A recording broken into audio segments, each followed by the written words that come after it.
too far away. I need to get closer.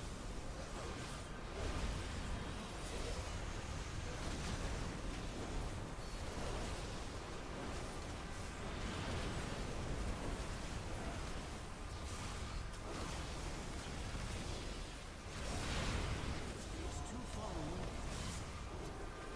I need to get closer.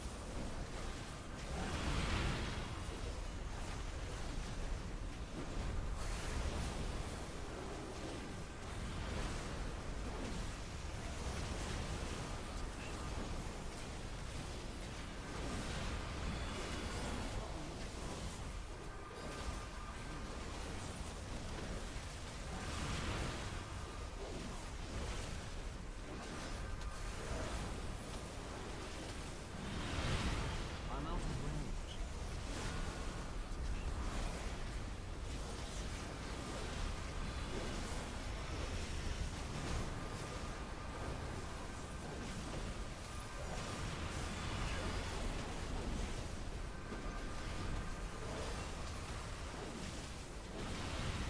I'm out of range.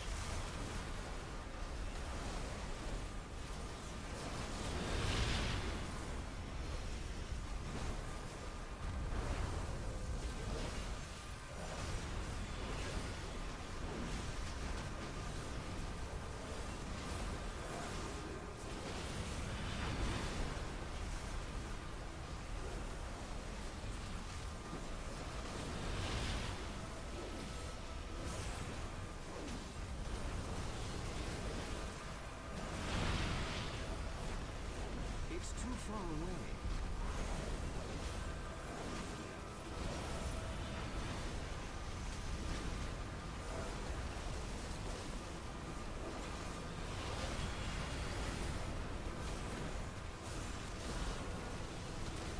I need a target.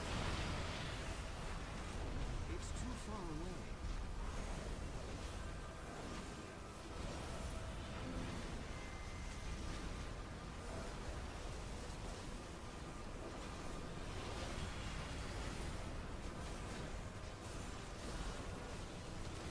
I need a target. It's too far away.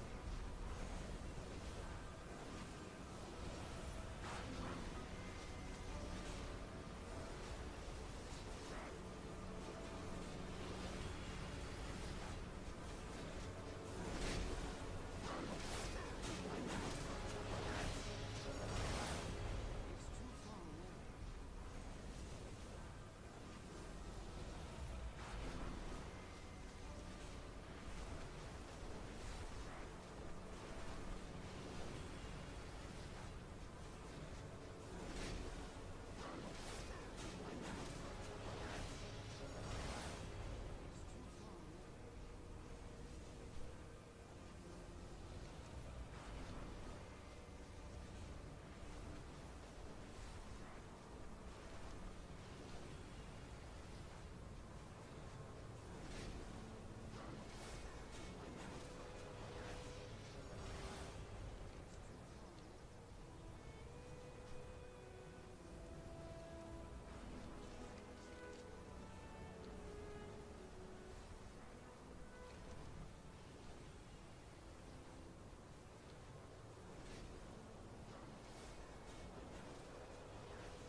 See all Veldraken has to offer. May I serve you again?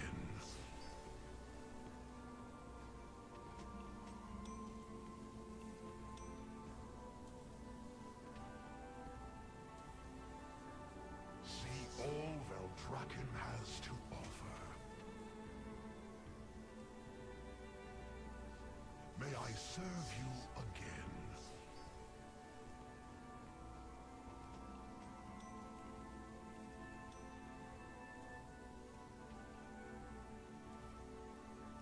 See all Veldraken has to offer. May I serve you again?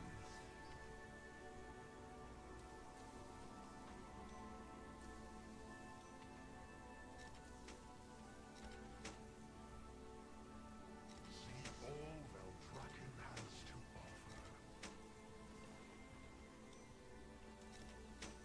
May I serve you again?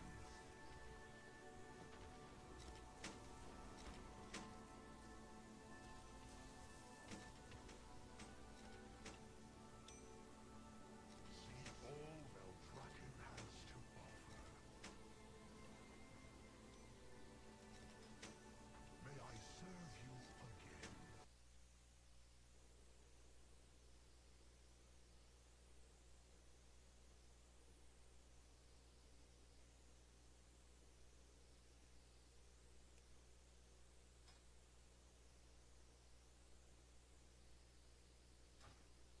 The city awaits.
Hey, sorry, I AFK'd for a second.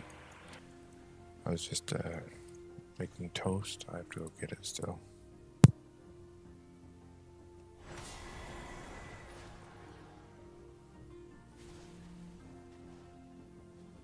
At your service.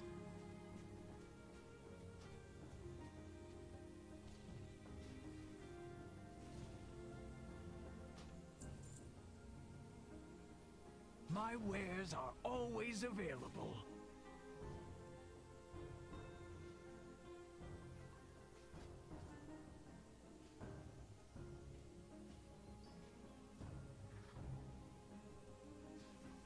You'll find nothing better in the Isles.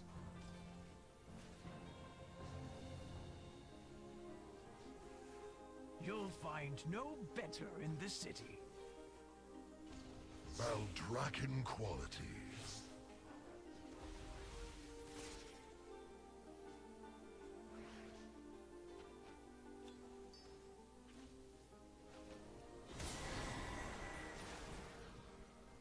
Wares fit for the aspects.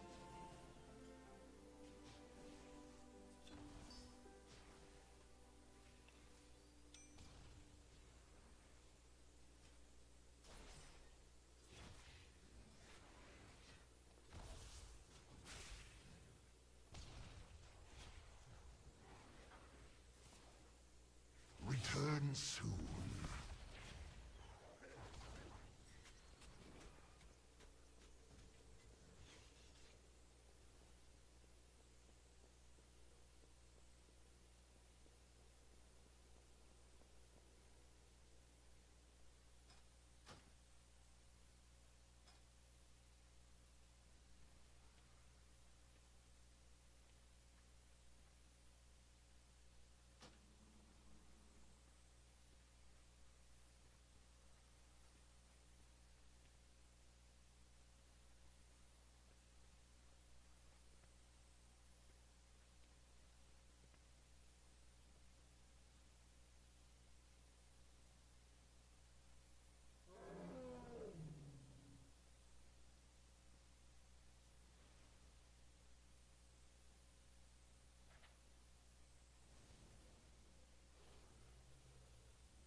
What is it you seek?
need a target.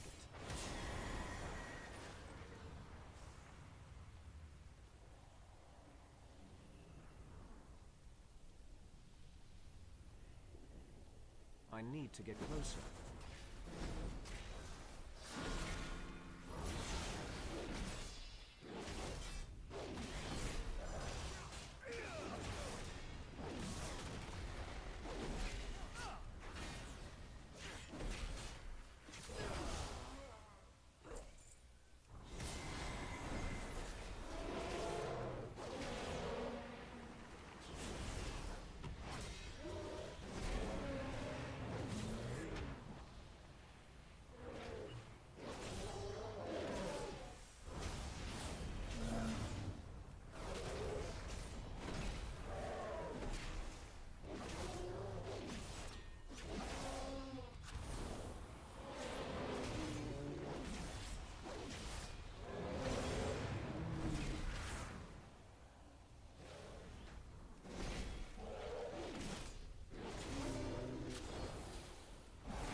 I'm out of range.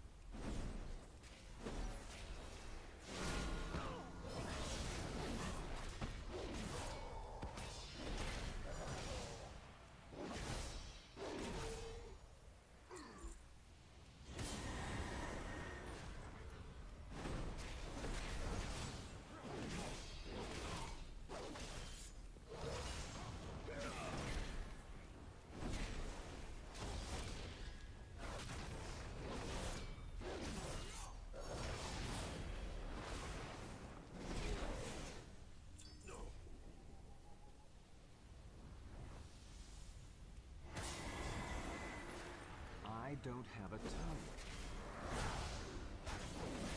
I need to target something first.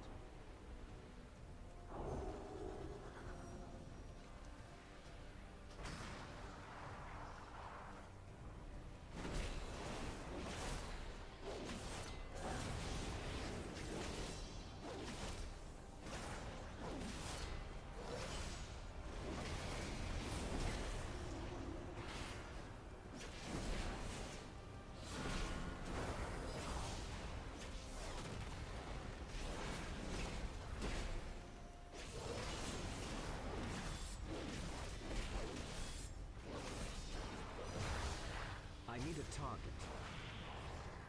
I need to target something first.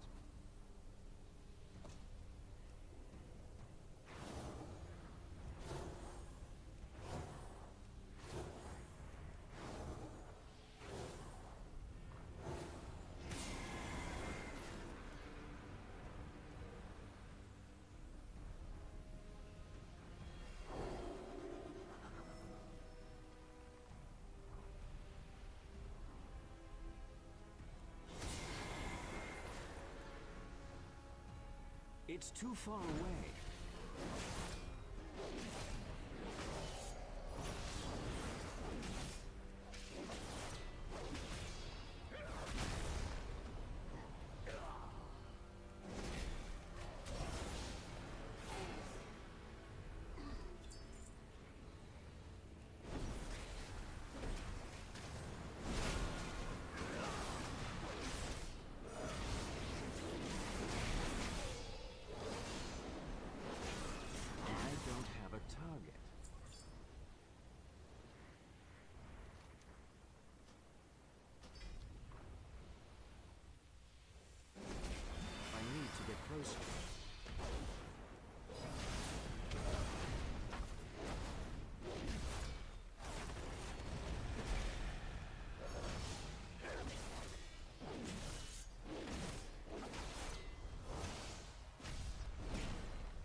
target.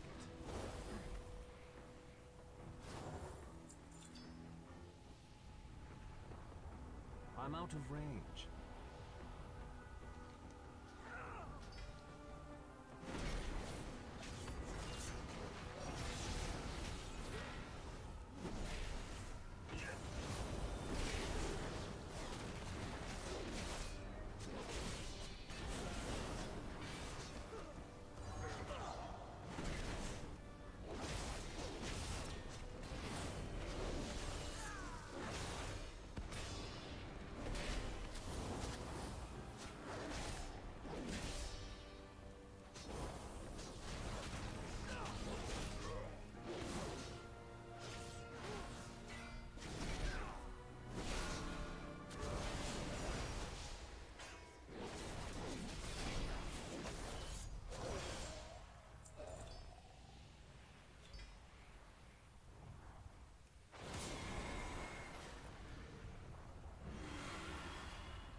To target something first.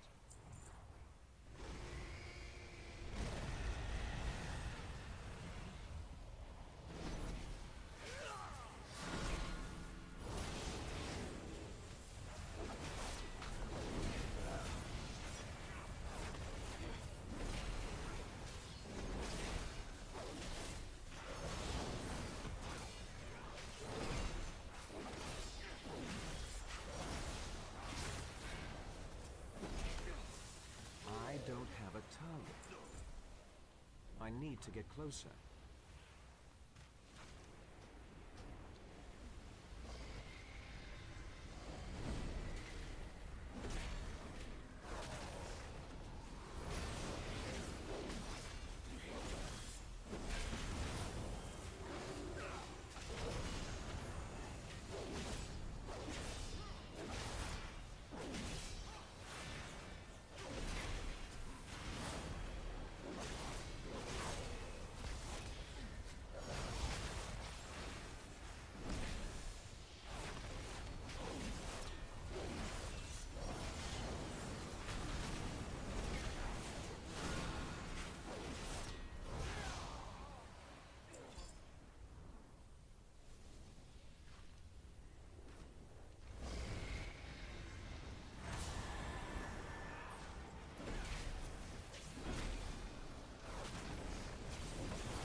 I need a target.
It's too far away.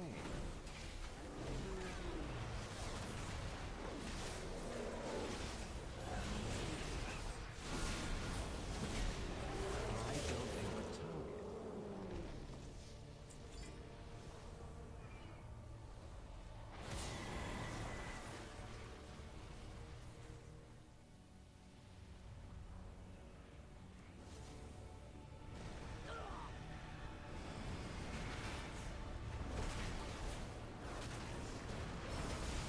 I need to get closer.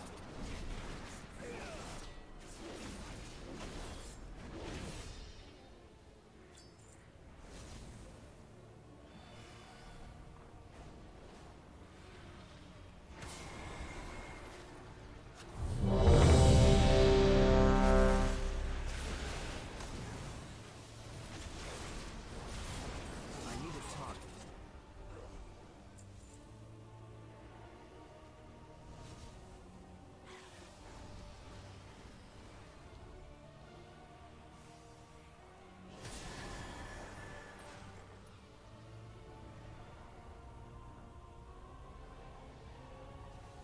I'm out of range.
Breath incoming.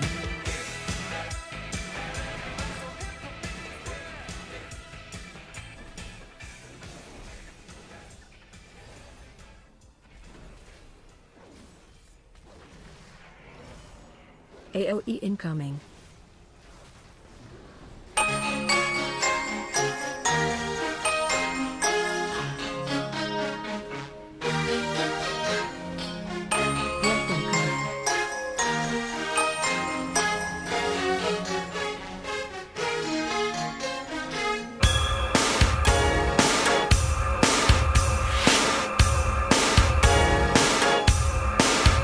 Making breath.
Everybody sing, everybody dance.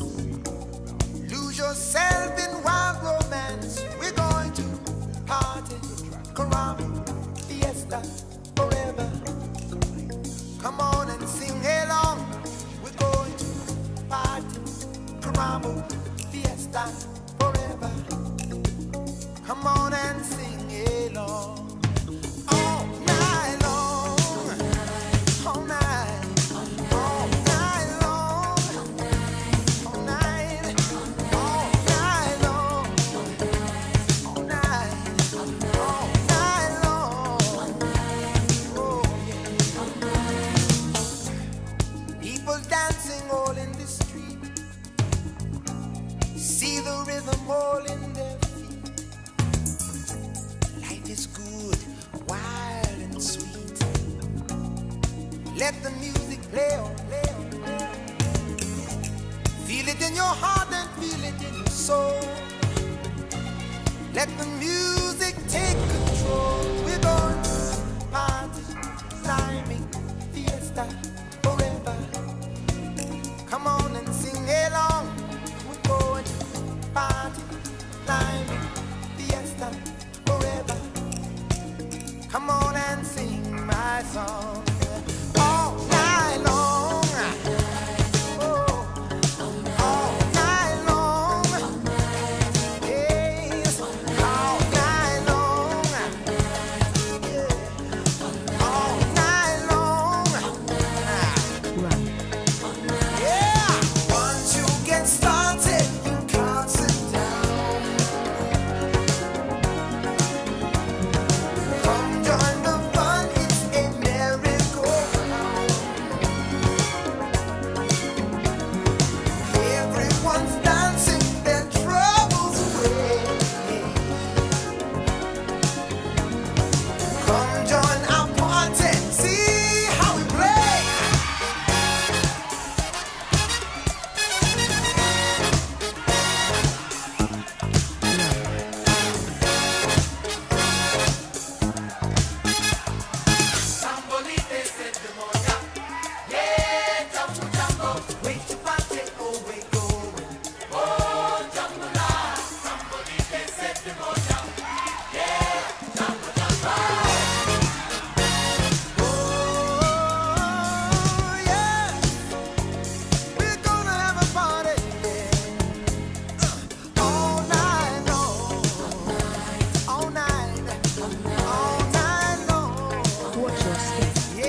Find shelter.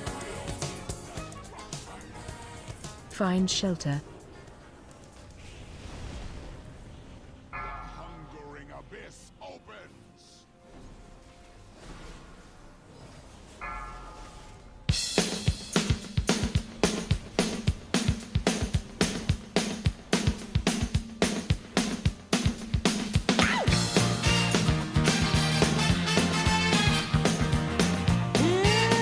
Find shelter. I used to think maybe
up in the evening and I ain't got nothing to say. I come home in the morning, I go to bed feeling the same way. I ain't nothing but tired. Man, I'm just tired and bored with myself. Hey there, baby, I could use just a little help. You can't start a fire. You can't start a fire without a spark. This gun's for hire, even if we're just dancing in the dark.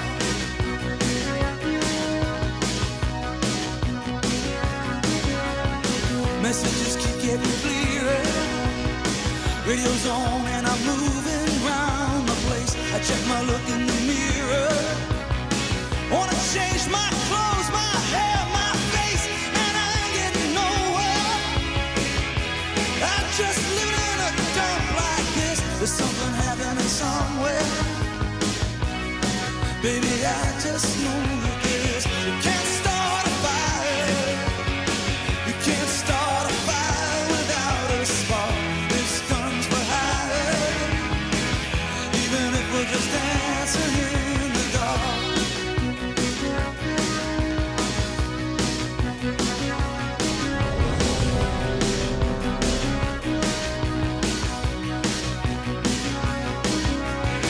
You sit around getting older.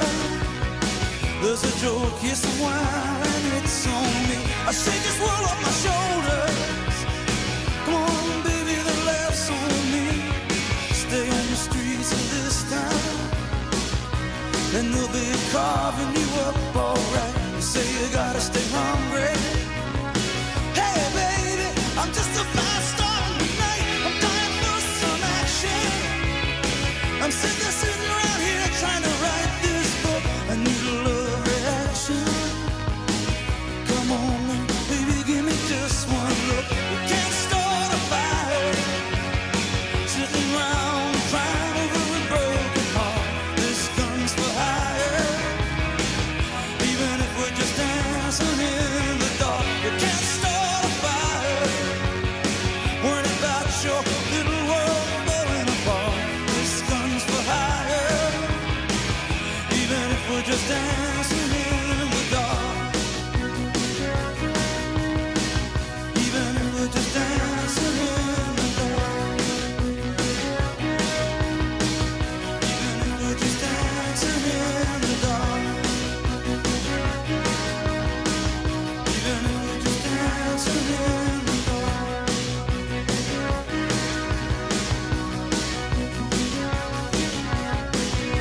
Hey, baby.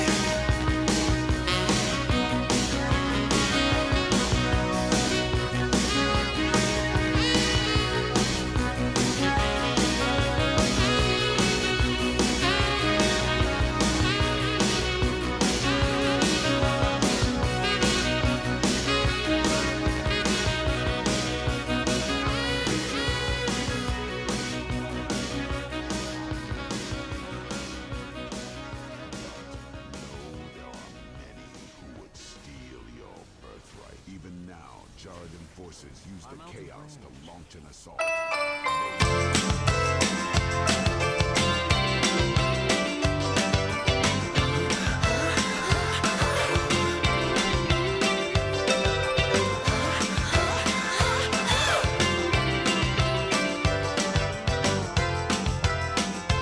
don't know where to start or where to stop. My luck's like a buck, I can't stop pushing it. My head feels like the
too far away.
Your blood like winter freezes just like ice, and there's a cold and lonely light that shines from you. You wind up like the wreck you hide behind that mask you use.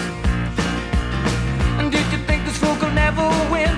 Well, look at me, I'm coming back again. I got a taste of love in a simple way, and if you need to know while I'm still standing, you just fade away. Don't you know I'm still standing better than I ever did, looking like a true survivor, feeling like a little kid. And I'm still standing after all this time, picking up the pieces of my life without you on my mind. I'm still standing. Yeah, yeah, yeah. I'm still standing. Yeah, yeah, yeah. Once I never could have hoped to win. You're starting down the road and leaving me again. The threats you made were meant to cut me down, and if my love was just a circus, you'd be a clown by now. No, I'm still standing better than I ever did, looking like a true survivor, feeling like a little kid. I'm still standing after all this time, picking up the pieces of my life without you on my mind. I'm still standing. Yeah, yeah, yeah. I'm still standing.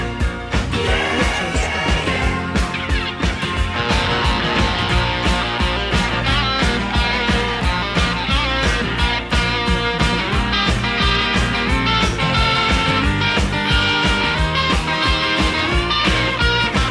Don't you know that I'm still standing better than I ever did, looking like a true survivor, feeling like a little kid. I'm still standing after all this time, picking up the pieces of my life without you on my mind. I'm still standing. Yeah, yeah, yeah.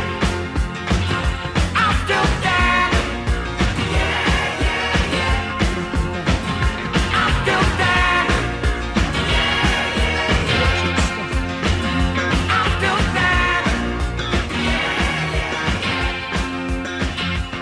still standing.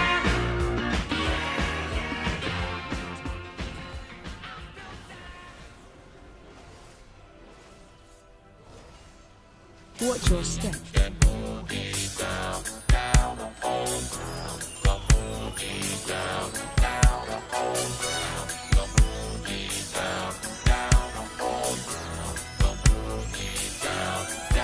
Let's groove tonight.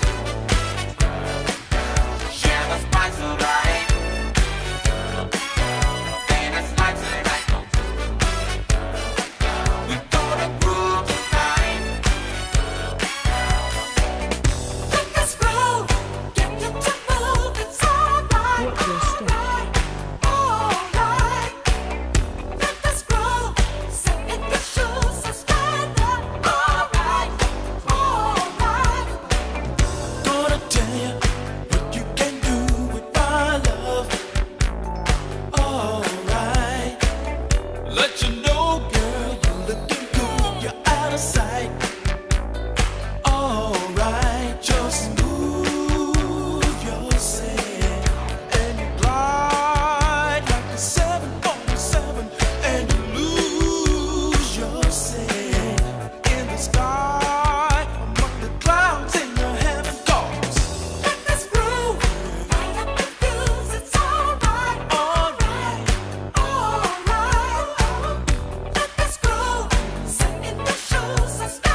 side. I'll be there after a while if you want my love. We can boogie on down, down, boogie on down, down, boogie on down, down, we boogie on down, on down. Let's groove tonight, share the spice of life. Baby, slice it right. We gonna groove tonight.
I'm out of range.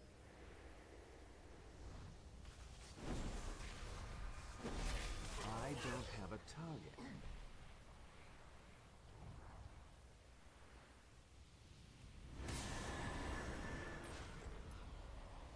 It's too far away.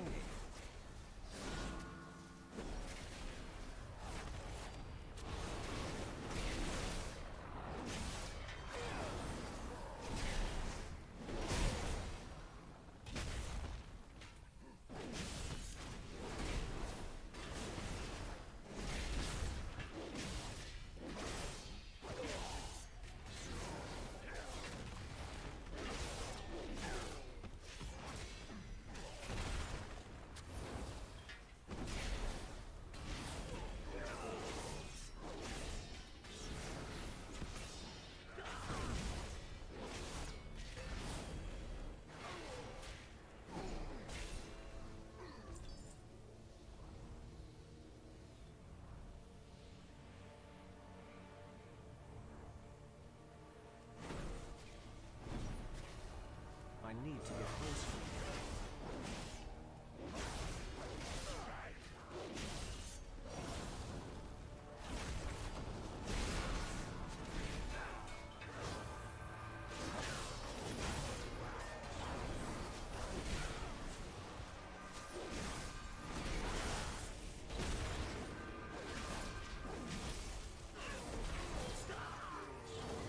I need a target.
When storage units are abandoned, the treasures within This is do or die. are put up for auction. 400. Yeah. Yep. Yeah. So. Coming up. My cap was $300. I'm out. 300. Oh, Jared may have said 300, but I didn't agree to that. I don't know what you saw in this unit. I was in a buying mood. That's a prehistoric toilet. I would have to say that this is the strangest thing I've ever found in a storage unit. Don't put like that on there unless I can return the favor. Go away before it gets ugly.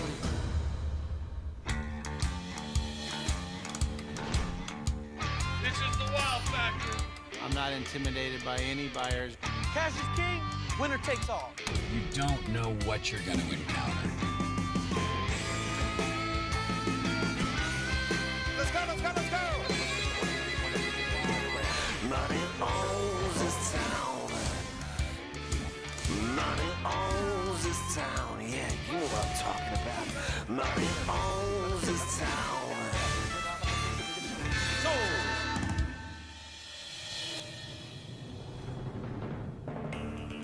Today we're in Alpine Storage in Yucaipa, California. It's a quiet bedroom community now, but it does have quite a past. Yucaipa's an old place. There was a big gold rush here, so who knows? Maybe there'll be gold left in some of these lockers. We're playing the psychological game with Dave today, and I think my hat's already done its part. And you know, what hat? You mean that hat? Newport Con Gallery? And instead of Dave's hat saying Newport Beach Consignment Gallery, Brandon did a little magic and made it say Newport Con Gallery. We think it's hilarious. But Crybaby Dave threw such a fit that we decided to cover it up for the auctions. I'd prefer not to talk about it. All I can say is, if the shoe fits, wear it, Hester. All right, boys and girls, welcome. We're at Alpine Storage in Yucaipa, California. And before you go through these gates, you need to know the rules. We're gonna go to the door, we're gonna remove the lock. We're gonna give you 5 minutes to take a look. As soon as you're done looking, we're gonna sell it to who's ever got the most cash in their pocket today. Are you ready to go? Yeah! Then let's go, let's go, let's go!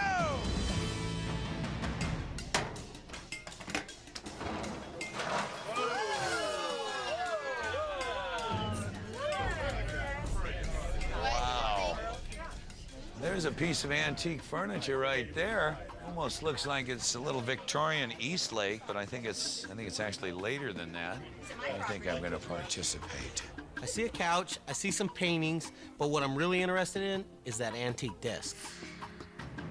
Brandy, come here. Let's buy it. I'm capping that. 300 at the most. God. It's too much. 6. I can do this all day. I know how to count to 20s. I'm a kidney puncher. All right. We're looking at an antique table here and an old slab. The table interests me a lot. It's a nice table. I definitely like it. It's an interesting mix. I'm feeling this one. All right, if you're ready to go, I'm ready to go, and here we go. And how much money? And you give me $100 for it. Put one in the bag now, 2. Come on, put you right there. But 3 now. I got 2, 3 in the lab. Before you. 3 and a quarter right there. 350 is a chip. 350, 75. 375 US. That means here in Spanish. Before now. Before. I got 4 $400. 4 and a quarter. Jared, how about that? 4 and a quarter. 425 going once. I got 4 and a quarter in the back. 500 fingers. 5 fingers. 6 fingers. Where? And I got 550 where? He said 5. I really want to keep bidding on this unit, but it's just not worth the brandy headache. And 500 and 550 going once. I've got $500, 550, 550, and 600, and 6 with a light, and 6.5 where? John, I'm with a light at $600, and I'm at 650. Sounds like I'm talking to God. Last and final call at 6, but 6.5 gotta go in high. 650 and 700, 750 in the back. 800 going once. 8 there, 8.5, 850 now. I've got $800, 8.5, 8 there, 850 here. It's time to run Dave up or win this locker. 900 going once. John, tell them they're out at 900 going twice. Fair warning at 900 bucks gonna go in high. Sell it away for 850 big bucks. Daryl, the gambler, 850. Daryl, the gambler. All right, folks. Back. I'm feeling this one. All right, if you're ready to go, I'm ready to go, and here we go. And how much money? 350. Brandy headache. Dave up. 950. Daryl, the gambler. 900 going twice. Fair warning at 900 bucks gonna go in high. Sell it away for 850 big bucks. Daryl, the gambler, 850. Daryl, the gambler. All right, folks. All right, folks, you know the rules. Get a good look. Do not go inside the unit, folks. Is that a seashell nightlight right there? Those are nice chairs. Look at the horse head. You think that's worth anything? Oh, wow. Daryl, I didn't get a locker, but at least I was able to avoid all the drama. I bought this locker for $850. It had some nice antiques in it. Now I'm gonna see what they are.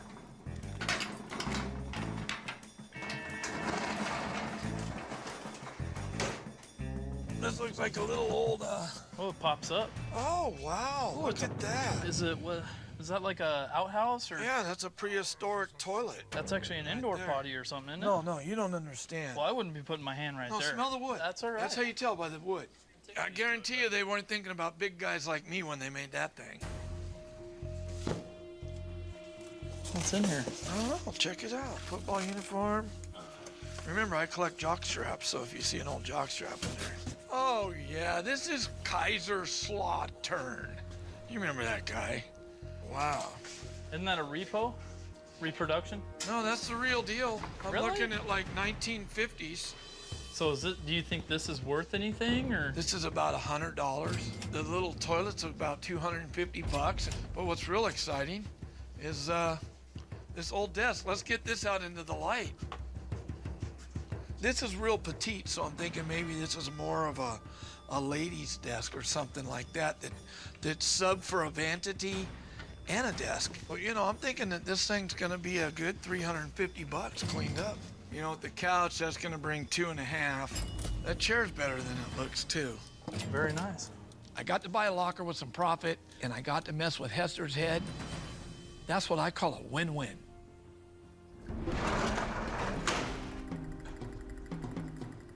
I didn't buy this unit. I said this unit was worth $300.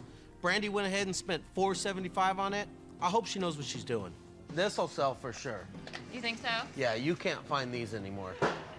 Probably for a reason. There's your horse head. I like the horse head. It's kind of interesting, don't you think? Brandy, I don't know what you saw in this unit. I was in a buying mood. There's hardly anything in here. At least when I overspend, it's on lockers that are full of stuff. Brandy, you know, I'm looking through this stuff here, and to tell you the truth, I'm seeing that horse head. If I'm lucky, I get a $20 bill out of it. Well, I think we should check it out and see if it's worth anything before you... I don't even got that feeling. Well, the if we went on your feelings, we would be broke by now.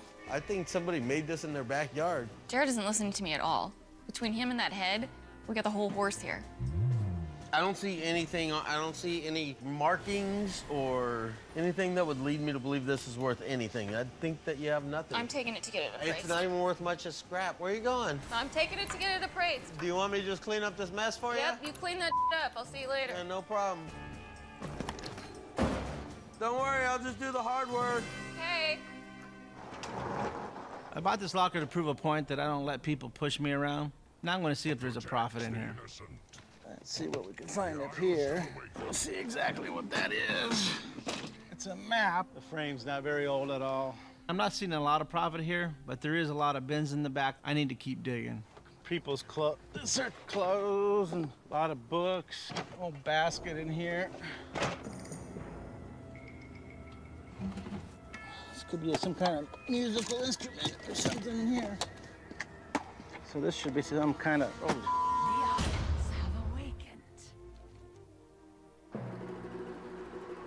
This could be some kind of musical instrument or something in here.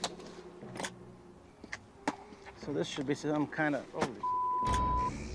That's some kind of bones and some skull. This is definitely, looks like a real skull. Has little hinges on it. And this is like a, I don't even know what part that is, a hip bone or something? This is definitely a human skeleton here. Hopefully it's not an unsolved mystery or anything like that. I think the best course of action is going to be to put everything back in the case and take this to somebody who can tell me exactly what's going on with this. I'm often asked what is the strangest thing I've ever found, and I would have to say that this is the strangest thing I've ever found in a storage unit. I say it's worth less than $100. I'd say it's worth more. No way, not a chance. I spent $4.75 on this locker because I really like this horse head. Jared thinks it's garbage, but I think it's something special, so we're gonna get it checked out. We were referred to you by Barry White. Oh, Barry, longtime friend. Quite a character. Yes, he is. He is. We were curious to see if you knew anything about this horse. Uh-huh. Well, let's have a look. Brandy seems to think it might be worth money, but I'm thinking it would have been just as good off just scrapping it for the metal. Uh-huh. Well, I'm kind of glad you didn't do that because I know a lot about this horse. These are the type of things usually made in plaster that you see outside of a bridal shop, somebody who's making tack for horses. However, this one is made of metal, whereas most of those are made of plaster. So it's probably like a remake of something. They're supposed to be plaster. What do you think? Well, let me tell you, you have something really unusual because this is gold leafed on tin. And gold leaf comes from France, and it's a really beautiful execution of a horse. How freaking lucky can she get? Gold leaf from France? In order to open a restaurant or a butcher shop that sells horse meat to humans, you have to have this hanging outside of your shop in France. They actually have restaurants, and a delicacy on the menu is horse meat. So if we come across a place that has this outside, probably shouldn't eat there. Well, unless you want to experience a new experience, you probably shouldn't eat there. Not venturing that far out. They're very few and far between, and it has a retail value that probably will surprise you. Because this is worth somewhere in the neighborhood of $3,000. It's a little more than $100, isn't it?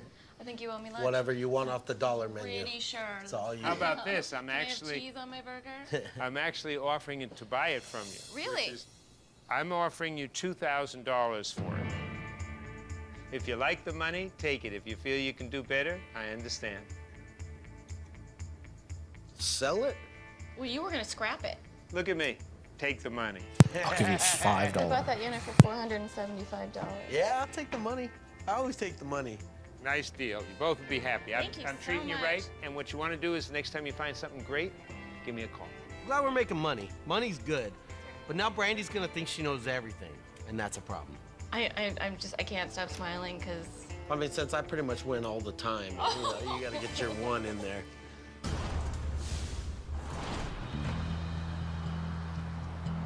I bought a locker to prove a point, and I found a skeleton in it. Now I'm gonna take it to somebody who specializes in bones.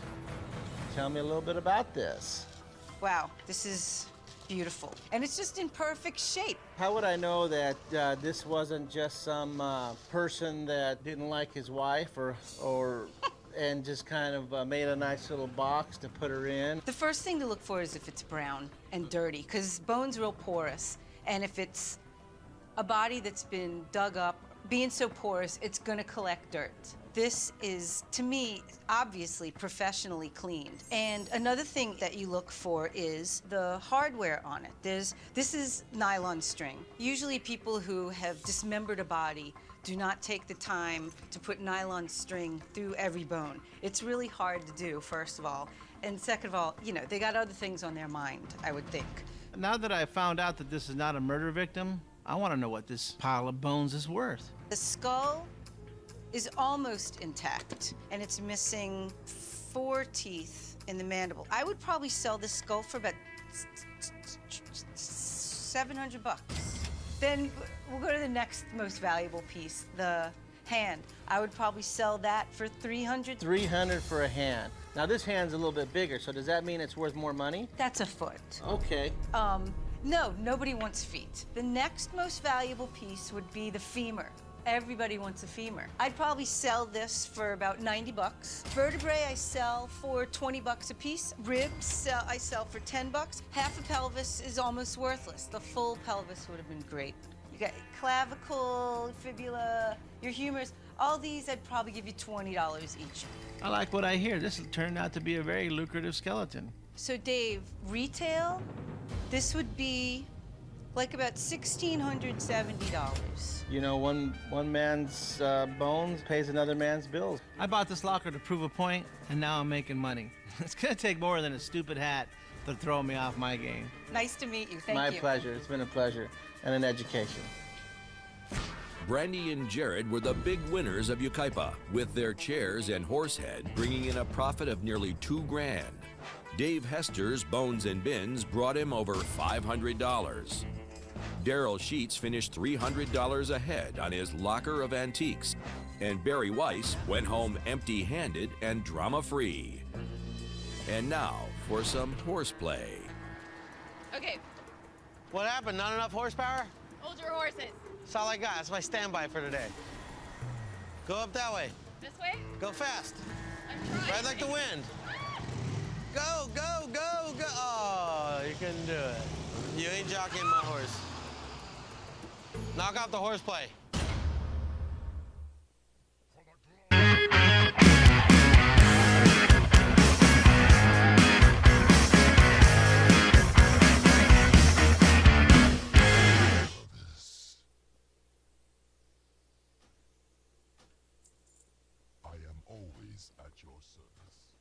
Hey, how can I help you? I have something here that I think you're going to be very interested in.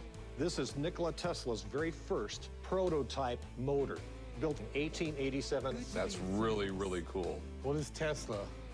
Tesla made more contributions to our way of life today than any other engineer or scientist in recorded history.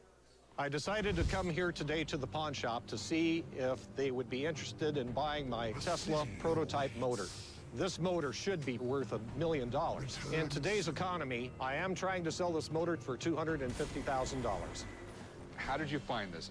This motor was made by Tesla's assistant, and he sent it to William A. Anthony, who is the professor of electrical engineering at Cornell. Tesla wanted Anthony's endorsement. This motor stayed in the vaults at Cornell until a couple of people recognized this as something interesting, and I bought it from them.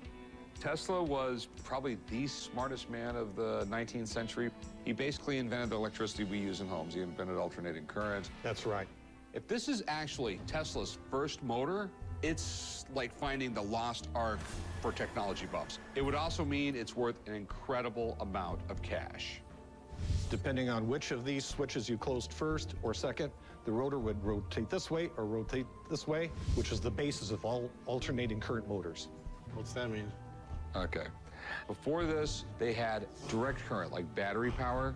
DC current was only good for a mile or two. As opposed to alternating current, the electricity could go 100 miles in a wire. It was just much more efficient. Do you understand? Sure. Nikola Tesla was obsessed with electricity, and his greatest invention was the alternating current motor and generator. He's without a doubt one of the greatest inventors of all time. How much did you want for it? $250,000. I mean, it doesn't sound like a out-of-this-world number if it's Tesla's original motor. But I have to have someone I know tell me what it is before I start talking numbers. So let me make some phone calls. All right? You got it. I'll be right back. All right. Thank you.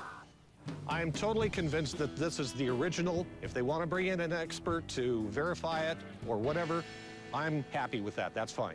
Oh, I spotted Mark. Hey, Chum. The guys normally call me down here when they have an unusual historical piece, because after 35 years of running museums, there isn't much I haven't seen at one point or another. This man believes he has Nikola Tesla's original induction motor. Interesting. Tesla is one of those characters out of the 19th century that everybody should be aware of. You know, the amount of change that he brought to our lives that we're still dealing with today. It was Tesla's design that created the first major power plants. In fact, they used Tesla's designs to create the power plant at the bottom of Niagara Falls. What makes you think that this is Tesla's prototype? Because it came from William A. Anthony, who's the professor of electrical engineering at Cornell. Right. Mm-hmm. Because it follows exactly the patent description of May 4 of 1888. He did a design for an engine. He actually did two, sent both of them to Professor Anthony. And Professor Anthony tested them. He was so impressed that he went to the American Institute for Electrical Engineers and talked them into inviting Tesla to come in and speak. And this is an image from his talk. When Tesla spoke, this is the motor that he demonstrated. Nikola Tesla is one of the most important people in the history of electrical use in the history of the modern world. In the account, Professor Anthony is brought up on stage and was asked to speak about what Tesla was saying. And that's where I think I have some bad news for you. Professor Anthony said these appeared to be the same motors that I tested, so they weren't left behind at Cornell. But what I think you have here is probably the 19th century teaching version. I know you've done your research, but I respectfully disagree. The design of this, which matches the patent, far exceeds the engineering design in this illustration. I think this precedes that motor. We have a different opinion. That's going to happen. Unless you found a picture of Tesla holding this, it's going to be very, very hard to prove. Thanks for coming in, Mark. I really appreciate it. Thank you. There's nothing I can do with it. I mean, I gotta respect Mark's opinion, and if he doesn't believe it's Tesla's, I'm not gonna buy it. I'm definitely disappointed that I'm not gonna have the lost ark of technology in my shop. I'm just glad I didn't drop $250,000 on some teacher's visual aid. Thanks for coming in. Thank you. I think the guys made a huge mistake today. It's a once-in-a-lifetime opportunity. I know they're going to regret it. What do we have here? This is the rarest, most significant Star Wars prototype in the world. This is a one-of-a-kind rocket-firing Boba Fett, and it is something I love more than anything. Okay, but obviously there's a dollar figure that you love more than this thing. I came to the pawn shop today to sell the 1979 Toy Fair prototype of Boba Fett. It is a rocket-firing Boba Fett action figure that was never actually mass-produced. I'm here to sell the figure today because I've owned it for many years, and the time has come for me to pass the figure on to another diehard Star Wars collector. This is pretty amazing. Do you know anything about it? This was actually displayed at the 1979 Toy Fair in New York City, and it is the only carded rocket-firing Boba Fett in the world. Basically, back in 1979, they promoted this figure as a rocket-firing Boba Fett. It has a spring mechanism in the back of the figure, where it actually projects and shoots this little tiny rocket out of its back. But at the last minute, Kenner realized that little rocket is a choking hazard and could actually go down a child's throat, and they could choke to death on it. The rocket in the back was glued down. Okay. And everybody was just beyond upset. That is really neat. So this is Boba Fett. Boba Fett was the bounty hunter. Bounty hunter that went after he went after Han Solo, right? Bounty hunter did go after Han Solo, correct. Okay. I've seen Star Wars like 3 times. Okay. Yeah, that's over the course of like 40 years, so. I understand. The Star Wars films are probably the most successful series of films in the history of the world. And I'm sure there's plenty of fans that would pay insane money for this prototype. I just hope his price isn't from a galaxy far, far away. All right, so what price do you want for this priceless item?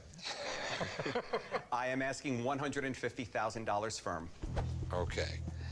Since I have never even heard of this. Most people haven't.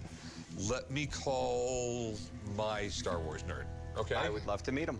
All right, give me a few minutes and I will get him down here and you guys can nerd out. Looking forward to it, thanks.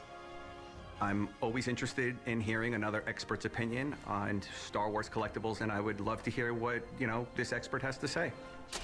So apparently people like you get really excited over this. Absolutely. So obviously you know about this. Yeah, of course I know. As a Star Wars aficionado, everybody knows this figure. First debuted in 1979, Toy Fair. This was the prototype. And, Boba Fett is really, literally the most famous character in Star Wars. I mean, he might even be more popular than Darth Vader. Boba Fett was this really menacing bounty hunter. He had this big blaster. He has a jetpack. He could fire rockets from his arm. He's a renegade, and he's going after one big bounty, and that's Han Solo. So is it real? Yeah, there's no doubt about it. Can I take a look at this? Sure. First of all, we see the back. This was the double-sided tape from the display at the Toy Fair, so that's pretty cool. When you turn it back around, This was kind of the mock-up. If you look here, you could see how they changed it a little bit. They altered a little bit. The artwork's a little different. The fireball is completely different. Right. This is the holy grail of Star Wars toy collecting. It's right here, and it's in your store. All right, so what do you think I could sell it for? The extreme rarity of this is just off the charts. I mean, it's one of one we're talking about here.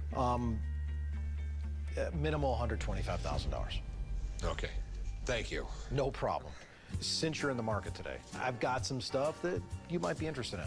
I'll take a look at it. Okay. I mean, Star Wars makes money. Okay, good. I'll see you later today. See you later, man. Yep, take care. Nice meeting you. Yeah, Thank you nice for your to see you. help. Take care. This is the only Boba Fett rocket-firing toy. With all the movies coming out and with just what Star Wars keeps doing, I see this thing keep going up in value through the years. So you're firm at 150? I'm firm at $150,000. It is a bargain. I'm not going to buy this for an investment. I'm going to buy this to resell it. I understand. So I'd give you 100 grand for it. I'm sorry, I can't do 100 grand. Well, if you change your mind, I got 100 grand. I thank you very much for the offer, but I'm going to have to say no. Okay. Thanks for coming in, though, man. I Very nice appreciate meeting you. it. Thank you very much. I feel that the expert's opinion is a little low. Unfortunately, the offer of $100,000 is a bounty I cannot accept. Hey, how's it going? It's going just great, thank you. What can I help you with? Well, I brought a lighter. I brought a 1936 Zippo prototype. Okay. You say this is a prototype? Yes, it is.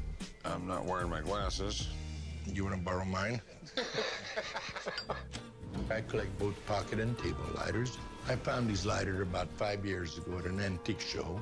I'm looking to sell the lighter because, like anything else, out with the old, in with the new. This is cool. I mean, Zippo's got a really, really neat history. I mean, they're still made in the USA. And the guy who started Zippo realized that every other lighter that was made at the time was junk. It really was. And he came up with a design for a windproof lighter. Really quality. You could light it with one hand. You could put it in your pocket. I think it was $2 when they came out. That is correct. That was like 75 bucks in today's money, probably. Back in the 1930s, you could be a rich guy and buy a gold lighter, but the fact of the matter was, they weren't that good of lighters. And Zippos were windproof, they worked all the time, and you could throw it in your pocket. It's just good old American ingenuity at its finest, and I'm interested. The paint is not in great shape, but it's not dented and dinged, and that's usually the really big thing with condition on Zippos. It's definitely one of the older ones. It's the square-cornered one. This may be a one-of-a-kind. All right, so how much you want for this thing? $82,500. $8,250? Yes. I used to buy and sell them all the time. There's still a huge collector's market for these things. Yeah. Certain ones are worth a lot of money. And now, this is actually a prototype from 1936, you said? That is correct. I mean, you really have something here, but I need to have someone look at it. I actually have a friend who works at Zippo. Wonderful. Okay. Let me give her a call and get her down here. She'll know 10 times as much about either one of us about this thing. Great. Okay, I'll be right back. Thank you. I would love to have an expert take a look at it. I'm not worried about the expert saying that it is not authentic, because I know it is. He says this is a prototype Zippo lighter from 1936. Wow. I've never seen one like this before. So I brought some prototypes, and I brought one actual production so I could do some comparisons. Okay. If you compare these lighters, the windscreen has 14 holes, just like this production one. So this is one of the clues. And the rivet that holds the wheel in place is a hollow one, just like this one that I brought. But I've never seen a lighter with this black paint before. And the paint on the prototypes was an experimental paint and was not typical for the lighters that were produced during 1936. They had the chrome finish on there. So this was a prototype that was never sold, so it was different than the production model. It was. If it was just an experimental model, how did they get out on the market? That's a really good question. What I think may have happened is Mr. Blaisdell founded the company in 1932, produced the first lighter in 1933. But Mr. Blaisdell had a difficult time getting the world to know about his great invention. So he used to give them to bus drivers that would pass through town and encourage the bus drivers to tell other people about the Zippo lighters, how quality they were in the lifetime warranty. Okay. So this prototype, everything checks out to be 1936. Let me check the patent. It does. That's perfect. Okay, cool. The company founder instituted the bottom stamp as a quality control measure. But what that actually allows collectors to do is to narrow down when these lighters were manufactured. What do prototype lighters from 1936 go for? You know, without the original packaging, between $3,000 and $4,000. All right, you're the best. Thank you. If Rick is able to get this for a good price, I think he should get it. We have so many collectors that would love to get their hands on a lighter like this. Okay, I think it's deeply cool, and it's in better shape than what the historian has. So, would you take $3,500 for it? I'll take 4,000 cash. A pity you are too late to stop me. No one can stop me now. Salam. How about 38? I'll meet you in the middle, 39.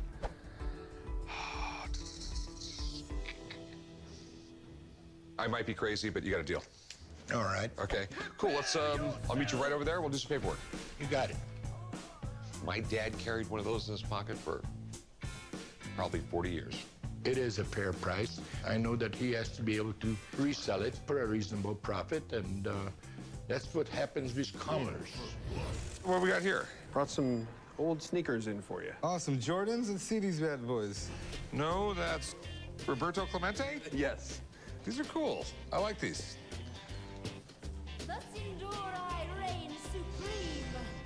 What are you doing? I love how new shoes smell. Smell it. Smells No. Clemente's pretty much the best pirate baseball player ever. Did so many great things for the community and for baseball. Basically, they're the shoes that say Roberto Clemente on the box and on the shoe. They're unworn and they're in mint condition. First 2 times I was here, I was very successful making 2 deals, and I'm hoping the 3rd time's a charm. I know a little bit about Roberto Clemente. He was like the first Puerto Rican guy in the major leagues. I think it was like 53 or 54 he went in, right when they were starting to integrate the league. 1955. Okay. And it had happened to have an amazing career. You know, he was Puerto Rican, but Nicaragua had an earthquake. And he actually flew down there to get a bunch of relief supplies, and the plane crashed. Right. And the weird thing is his body was never found. Oh, yeah. Yeah, and just a really great career. Ended up going right into the Hall of Fame.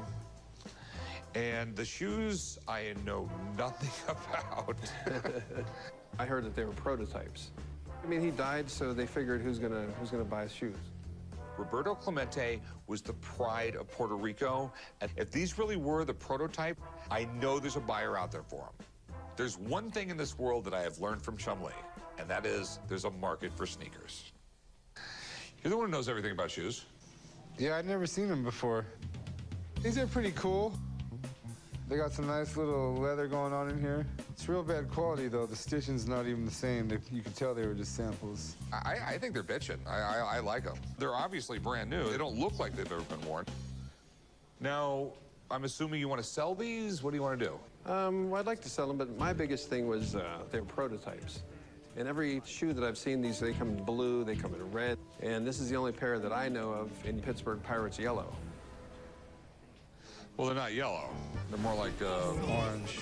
They're definitely not yellow. It's like way farther around in the color wheel.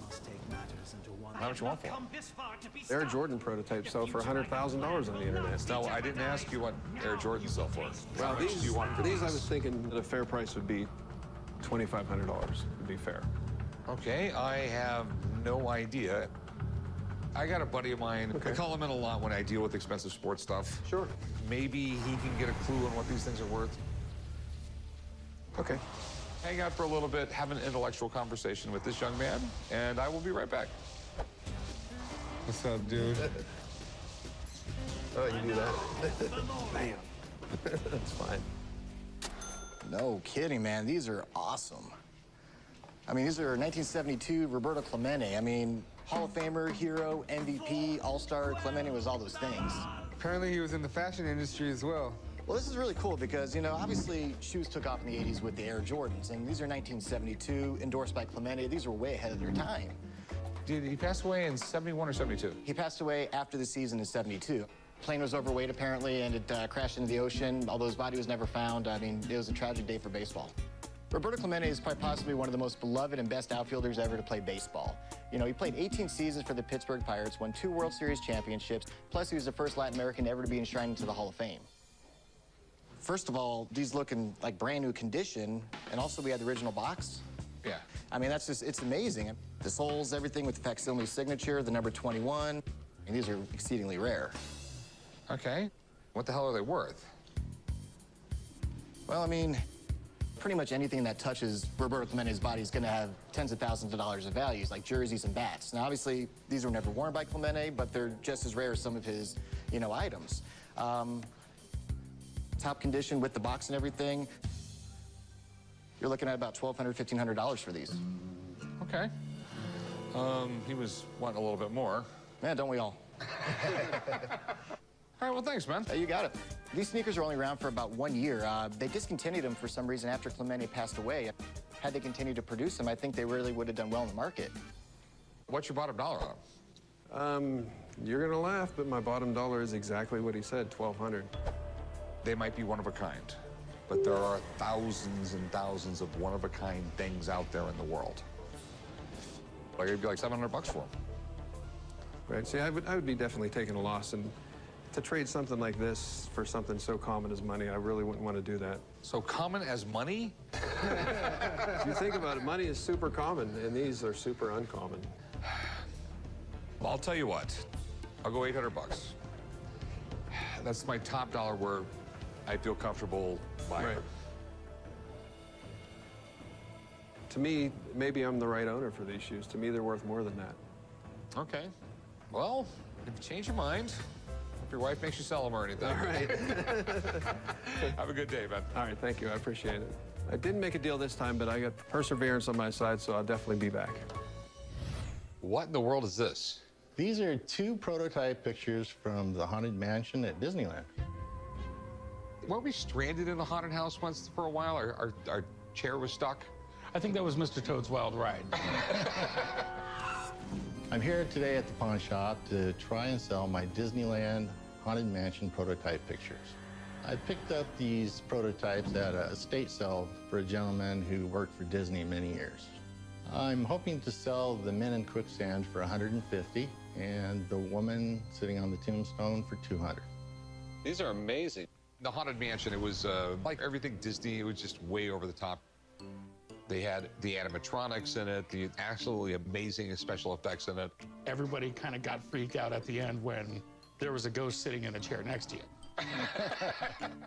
Walt Disney just constantly would come up with these wild ideas. The Haunted Mansion, Mr. Toad's Wild Ride, Frontierland, Tom Sawyer's Island, Tomorrowland. You know, all these things that were just basically unthinkable. So, what's the story with them being from the Haunted Mansion? A gentleman that worked for Disney for a long time in their maintenance department, he saw them in a warehouse and asked his boss if he could take them, and they said yes. Okay. So you're saying these were prototypes of art that was supposed to be on the walls in there? Yeah. These are like the prototypes that were shown to Walt before they were actually made into the actual things that are in the elevator room. Okay. So how much you want for these? For the men in the quicksand, I'd like $150. And for the big picture with the lady sitting on the headstone, I'd like $200. Okay. Any prop from Disneyland is worth money. I mean, some of the original paintings that were in the haunted house have gone as far as high as much as $300,000. Yeah. Okay, they've sold for auction at that price. Right. Okay. But like, there's a lot of weird things going on here. It's really weird that they're pasted together like this. Personally, I don't think these are prototypes. Okay. But I could be wrong, so let me call up a guy. He knows all things Disney. Let me get him down here, and hopefully he can prove me wrong. Great, thank you. All right, I'll be right back. All right. And the haunted house even terrified me when I was a little kid. What do you think? Well, you know, you call me about Haunted Mansion, I come right away. I got to tell you, it's one of the hottest collectibles there is in Disneyana. And these look a lot like the stretch paintings that are in the elevator in the Haunted Mansion. These paintings were designed by a gentleman named Mark Davis, who was an Imagineer at the park, and he was an animator before that. Animated Bambi was one of his more famous features. And these paintings are iconic parts of the Haunted Mansion. When you're in that elevator and these paintings start to stretch, this is the most memorable part of the ride. When the elevator started, you would see just her, you know, and as the elevator went down, you'd get the story of what happened to her husband or what happened to this guy in the quicksand. Great iconic images from the park. Really, really fun. In this particular case, you're saying they were used for? They were prototypes to show Walt. Okay. Davis would paint the originals, which are about this big and about this wide. Painters or Imagineers would look at Davis's images and then paint a replica of them on canvas that would go into the ride. But there's no reason to do a prototype that has a man's head on the top of the frame, because that's not how the gag works. So that wouldn't be the prototype for it. And when we look at this, we would say, well, why would they cut this out and put this together like a puzzle when they could just paint it? What I can tell you, by looking at these and knowing their history, unfortunately, the quality of the artwork is not that of Mark Davis, and it's not that of Disney. The materials they used and the way they put it together is not the way they would have done it there at Imagineering.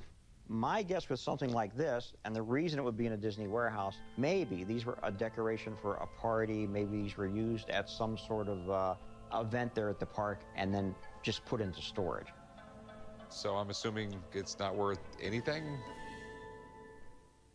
Unfortunately, I don't see these being worth anything, especially in the condition they're in. Okay. No, I appreciate you coming down. Thank you, man. Thanks. All right. Thanks, man. You guys take care. Thank you. Okay. Unfortunately, I'm just not going to be able to give you anything for them. I understand. Have a good one. You too. Hey, how's it going? Good. How are you doing? Pretty good. So what do we got in the box? It is a prototype for the unreleased Kenner starting lineup Andre Agassi action figure.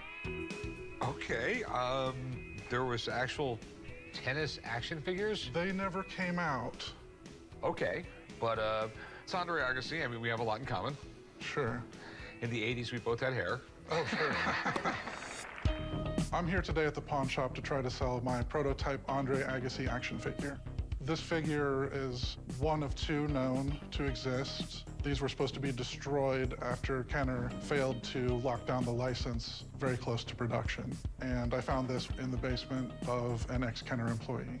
I'm a big collector and I buy and sell a lot of prototypes, and I'd like to sell them today. I'm hoping to get $10,000 from my Andre Agassi prototype action figure. It's definitely interesting. I mean, Agassi had a pretty cool career. He's a Vegas local. Been playing tennis since he was like 2 years old. He would joke around and say he's an 8th grade dropout because, you know, by the 8th grade, that's all he did was play tennis. But in the 90s, I mean, he was unbelievable. I think he won 8 Grand Slams. So what company made these? These were intended to be released by Kenner. Okay. So he was the flagship player for the intended Kenner starting lineup tennis line. All right, I'm really intrigued with this. I think it's sort of fascinating. You can tell it's probably a prototype. Absolutely, it's a test of the molds, and the color was irrelevant. You know, he would not have had clear legs when they produced him. Yeah, that would have been a little weird. Yeah. Got a certificate of authenticity here. Apparently it's authenticated by a guy named Tom Derby. That's correct. How much do you want for it? I'm asking $10,000. $10,000. All right. I don't deal in a lot of super expensive toys, so I got my toy guy. I'll get his opinion on it. Okay. All right, and I'll be right back. Thank you. The only Grand Slam I've ever gotten is at a breakfast restaurant. Hey, Steve, how's it going?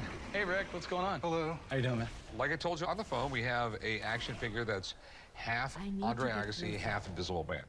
Yeah. Cool prototype, man. You know, I love the hair on this figure. So this specific item is believed to have been intended for what was called Timeless Legends. And that line was really cool because it did a lot of like secondary sports. You had boxing, you had some hockey figures, you had some golfers that were involved in this. There was supposed to be some tennis made. And in fact, Arthur Ashe was one of the tennis players that was on that list that was going to be made. And this is pretty unique. So what do you think? It looks like what I would expect one of these test shot or first shot prototypes to look like. You can see that the different colors of plastic that they use, that's done intentionally so they can identify quickly what they wanted to make changes on. They would have left this toy unassembled so that way if there was something they wanted to fix on it, they could take that piece off, discuss it, mark it up, put it on a mock-up sheet, and send it off to get the changes made. Okay, so he has paperwork from this individual right here, and he wants a ridiculous amount of money. So what do you think? Well, I'll tell you first, CIB is highly, highly respected in the industry. They're the authority as far as authenticating toys, especially when it's something like an item like this that might be a one-off. Okay. And from my understanding, the only one that actually is out and available on the market would be this specific Andre Agassi. Within the last 10 years, there's no indication that anybody has a painted production piece or anything like that. Okay, so bottom line, what do you think it's worth?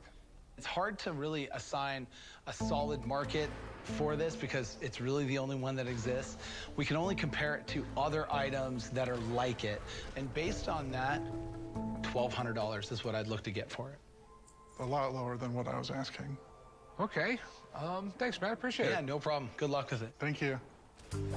Okay, so far cry from 10 grand. Yeah, we're pretty far apart.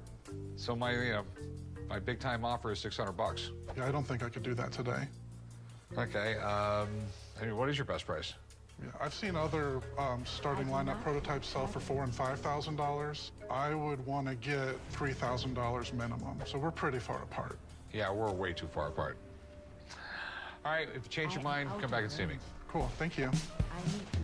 I don't think the offer was out of bounds at all. How you doing? How's it going? What do we got here? I got something I think would interest you. It's the original prototype of the game Battleship. Okay. My brother cheated in this game all the time. He'd be like trying to be real sly and move your battleship around. No cheating. I do not. I have the original prototype of the game board Battleship. I have a little store in my hometown, and a gentleman came by, and he didn't know what it was when I opened it. I knew it had to have been the prototype.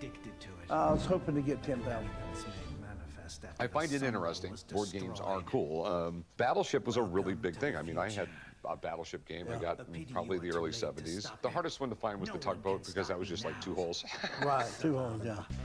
And there was a bunch of different variations on this game. It was going all the way back to the 1930s. I think it was called Salvo or something like that. Salvo. Yeah. Salvo looked sort of almost identical to that. Yeah. And you had to draw your ships on it with a pencil. So I think it was like 1967, Milton Bradley came out with Battleship. And you're saying this was the prototype? Prototype. How do we know this one is the prototype?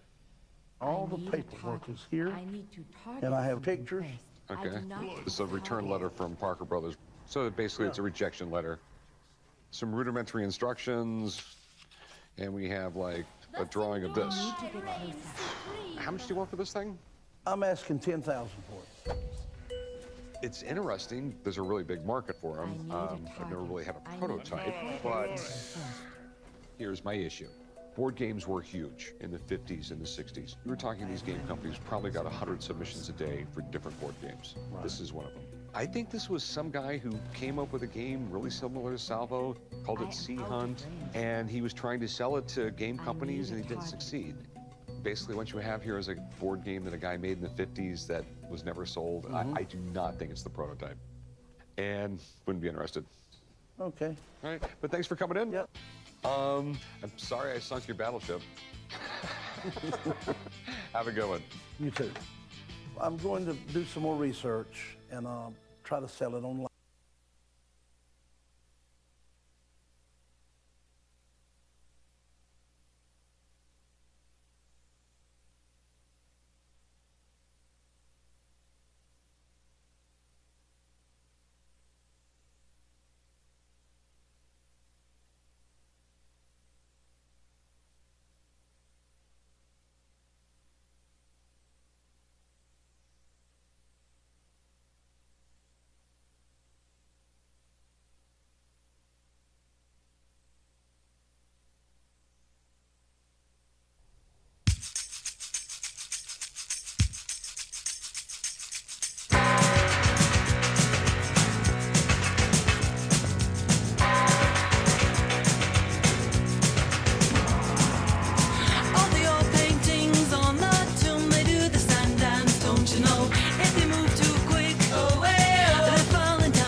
and all the cops and the donut shops say,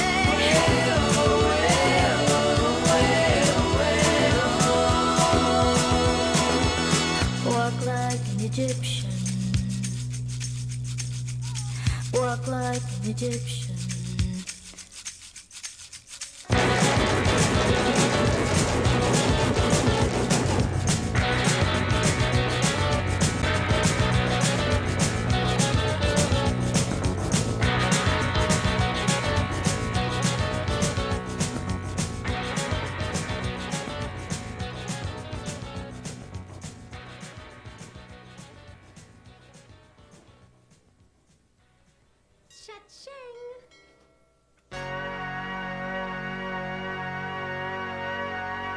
Dearly beloved,